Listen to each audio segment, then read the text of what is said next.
चलिए जानते हैं उत्तर प्रदेश की बड़ी महत्वपूर्ण और सेलेक्टेड खबरों को कुछ ही मिनटों में। मौसम विभाग ने अगले 5 दिनों तक जारी किया भारी बारिश का अलर्ट। उत्तर प्रदेश के निवासियों को भीषण उमस और झुलसा देने वाली गर्मी से जल्द ही बड़ी राहत मिल गई है। प्रदेश के मौसम ने एक बार फिर तेजी से करवट ले ली है। मौसम विभाग ने राज्य में मानसूनी सक्रियता और बादलों की लगातार आवाजाही को देखते हुए आगामी 5 दिनों तक राज्य के विभिन्न हिस्सों में झमाझम बारिश होने का पुख्ता पूर्वानुमान जारी किया है। मौसम वैज्ञानिकों के अनुसार इस मौसमी बदलाव के तहत राज्य के कई महत्वपूर्ण हिस्सों में भारी से बहुत भारी बारिश होने की आशंका है, जिसके मद्देनजर विशेष तौर पर ऑरेंज अलर्ट भी जारी कर दिया गया है। मौसम वैज्ञानिकों से मिली जानकारी के मुताबिक उत्तर पश्चिमी बंगाल की खाड़ी पर बना एक सुस्पष्ट निम्न दबाव का क्षेत्र पिछले 48 घंटों में उत्तर पश्चिम दिशा में आगे बढ़ा है।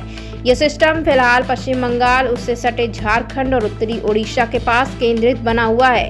अगले 24 घंटों के दौरान इस सिस्टम के धीरे धीरे कमजोर होकर उत्तर पश्चिम दिशा में बढ़ने और मानसूनी ट्रफ के दक्षिण की ओर खिसकने की पूरी संभावना बनी हुई है। इसी बड़े मौसमी बदलाव के कारण उत्तर प्रदेश में मानसून तेजी से सक्रिय हो रहा है, जिससे 19 से 23 जुलाई के बीच मानसूनी बारिश में व्यापक बढ़ोतरी दर्ज की जाएगी। इस भारी बारिश के चलते अगले 3 से 4 दिनों के भीतर प्रदेश के अधिकतम तापमान में 4 से 6 डिग्री सेल्सियस तक की भारी गिरावट होने की उम्मीद है। राम मंदिर चढ़ावा चोरी मामले में बड़ा मोड़, 24 घंटे में सिट सौंपेगी फाइनल रिपोर्ट, बदल जाएगा दान प्रबंधन का पूरा सिस्टम। उत्तर प्रदेश के अयोध्या स्थित राम मंदिर में चढ़ावे की कथित चोरी के मामले की जांच कर रहा विशेष जांच दल अगले 24 घंटों के भीतर अंतिम रिपोर्ट सौंप सकता है। सूत्रों ने ये जानकारी दी है। रिपोर्ट के निष्कर्षों के आधार पर मंदिर के प्रशासन और चढ़ावे की गणना प्रणाली में व्यापक बदलाव किए जा सकते हैं। श्री राम जन्मभूमि तीर्थ क्षेत्र ट्रस्ट के अनुरोध पर उत्तर प्रदेश सरकार ने 13 जून को 3 सदस्यीय एसआईटी का गठन किया था। जांच पूरी करने के लिए दल को शुरुआत में 15 दिन का समय दिया गया था। हालांकि बाद में 1 जुलाई को इसका कार्यकाल 15 दिन के लिए बढ़ा दिया गया था। मामले से परिचित एक सूत्र ने एक न्यूज एजेंसी को बताया कि हमें उम्मीद है कि रिपोर्ट जल्द मिल जाएगी। ये शाम तक या अधिकतम अगले 24 घंटों में सरकार को सौंप दी जाएगी। सूत्रों ने संकेत दिया कि एसआईटी के कार्यकाल में एक और विस्तार होने की संभावना नहीं है। अंतिम रिपोर्ट को महत्वपूर्ण माना जा रहा है क्योंकि उसकी सिफारिशों पर मंदिर ट्रस्ट विस्तार से विचार करेगा।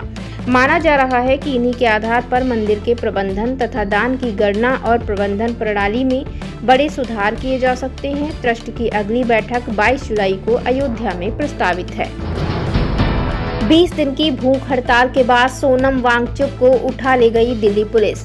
दिल्ली पुलिस ने हाई कोर्ट के आदेश पर जलवायु कार्यकर्ता एवं शिक्षाविद सोनम वांगचुक को जंतर मंतर से उठा लिया और अस्पताल में भर्ती कराया। उनकी बिगड़ती स्वास्थ्य स्थिति के मद्देनजर शनिवार तड़के जंतर मंतर से सफदरगंज अस्पताल में भर्ती कराया गया। पुलिस ने कहा कि वांगचुक को आवश्यक चिकित्सा उपलब्ध कराने के लिए ये कार्रवाई की गई। पुलिस के मुताबिक हाई कोर्ट के आदेश का पालन करते समय कुछ प्रदर्शनकारियों ने कार्रवाई में बाधा डालने का प्रयास किया, जिससे कुछ देर के लिए हल्का हंगामा हुआ। हालांकि पुलिस ने अधिकतम संयम बरतते हुए पूरी कार्रवाई सुरक्षित ढंग से पूरी की। पुलिस ने जंतर मंतर पर मौजूद प्रदर्शनकारियों से भी जल्द से जल्द शांतिपूर्वक धरना स्थल खाली करने की अपील की है। गौरतलब है कि सोनम वांगचुक 28 जून से अनिश्चितकालीन भूख हड़ताल पर थे।